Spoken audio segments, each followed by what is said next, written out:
الخروج من سوريا في عام 1998 وكانت عيون المخابرات تلاحقه من مكان لآخر إلى أن وضعت الرحالة به في نيروبي العاصمة الكينية في 15 شباط من عام 1999.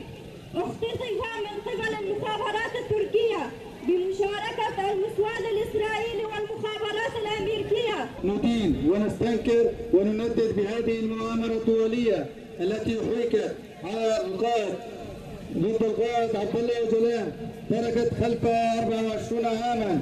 الهدف الرئيسي لهذه المؤامرة الدولية والتي جاءت بقيادة أعداء الإنسانية التاريخيين الولايات المتحدة الأمريكية وروسيا وتركيا واليونان. بدم يمديك أوجلان